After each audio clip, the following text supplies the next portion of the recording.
Akhirnya setelah semakin lama tidak disadari bahwa zikir itu akhirnya men-trigger energi untuk pengembangan juga otak, pemahaman, mindset, atau mungkin kalau yang istilah kerennya brain power gitu. Nah, kan kita jadi kayak punya kemampuan otak yang kemampuan otaknya itu bukan secara akademis, tapi kalau diistilahkan mungkin kecerdasan intuisi. Nah, jadi bahwa kecerdasan intuitif itu lebih bagus katanya daripada kecerdasan intelektual. Jadi kadang-kadang kita mikir bisa lebih satu langkah dibanding orang yang belajar di wilayah itu gitu. Lebih orisinil.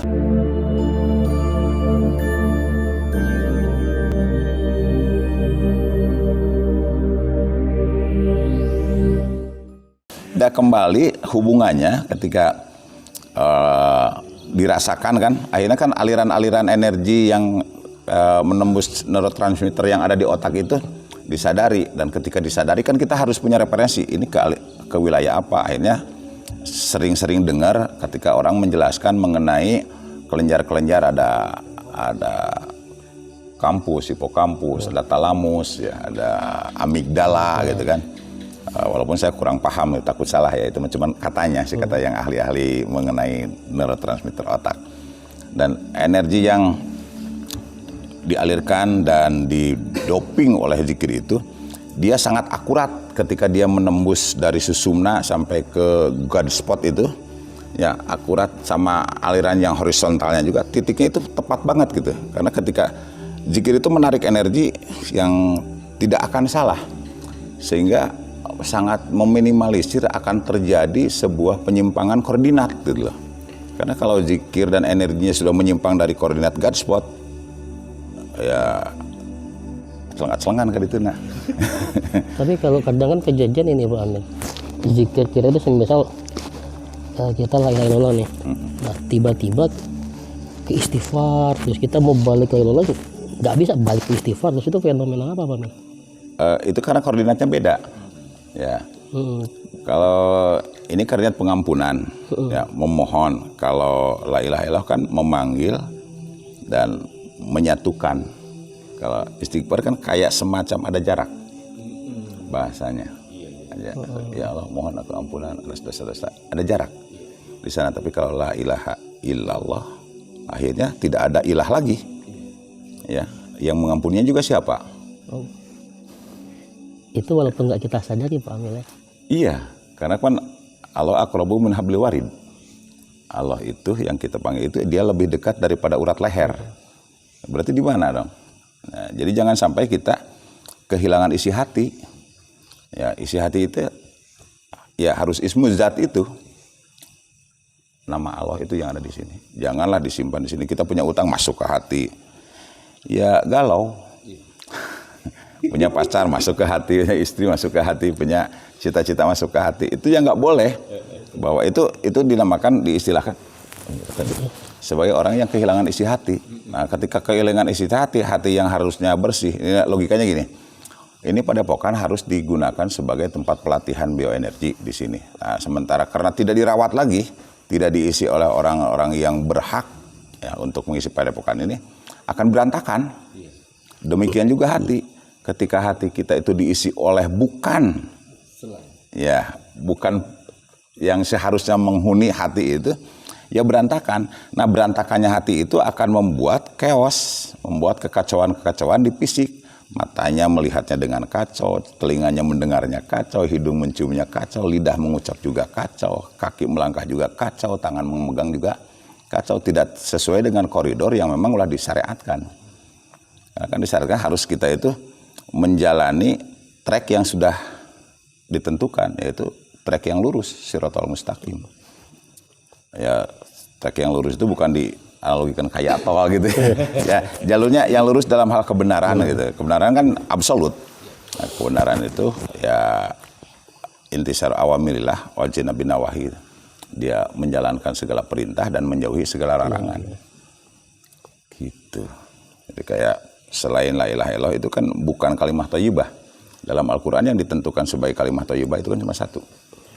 Izin Pak Amil. Jadi ada yang menarik tuh. kalimat dari Pak Amil itu tentang penyatuan diri dan penyatuan diri dengan Allah dan penyatuan diri dengan alam. Ya. Nah, kan banyak orang mendefinisikan ini berbeda-beda gitu kan, sesuai dengan keilmuannya tentunya gitu, definisi keilmuannya. Kalau dalam perspektif Pak Amil tentang penyatuan diri dengan Allah dan penyatuan diri dengan alam itu seperti apa Pak Amil? Ya, kalau saya menilai lihatnya dari aspek kesadaran diri, kesadaran alam, dan kesadaran ketuhanan. Bahwa dalam kesadaran diri kita meyakini bahwa diri kita adalah miniatur dari alam semesta. Di sini ada unsur-unsur yang di alam semesta juga ada. Di sini ada unsur api, unsur air, unsur angin, unsur tanah, unsur eter. Di alam juga ada. Nah, yang menciptakan unsur-unsur tersebut adalah Allah. Nah, kita tidak mungkin bisa terpisah kesatuan kesadaran itu, sehingga kita akan memahami, kalau memahami secara keilmuan mungkin banyak ya. Kata ini menurut pendapat ini, tapi kalau bukan seorang pelaku, ya pelaku kesadaran, ya nggak bisa juga menemukan penyatuan antara integrasi antara kesadaran diri. Nah, harus diimplementasikan bahwa kita itu adalah bagian dari alam semesta, sehingga terciptalah sebuah ibadah yang disyariatkan oleh Rasulullah. Ibadah sholat, kan sholat itu terdiri dari elemen api berdiri, elemen angin ruku, elemen air sujud, elemen tanah duduk dan tahiyat akhir, ya, miring. Itu salah satu, kalau diambil garis lurus, itu juga sebagai penyatuan bahwa dalam diri kita itu ada alam, dan setiap perputaran yang ada di alam semesta ini berpusat dari diri kita. Ada nggak parameter rasa jika seseorang sudah berada di fase itu, penyatuan diri dengan Allah dan penyatuan diri dengan alam? Secara rasa parameternya apa Pak? Secara rasa dia akan merasakan ketenangan yang sangat luar biasa.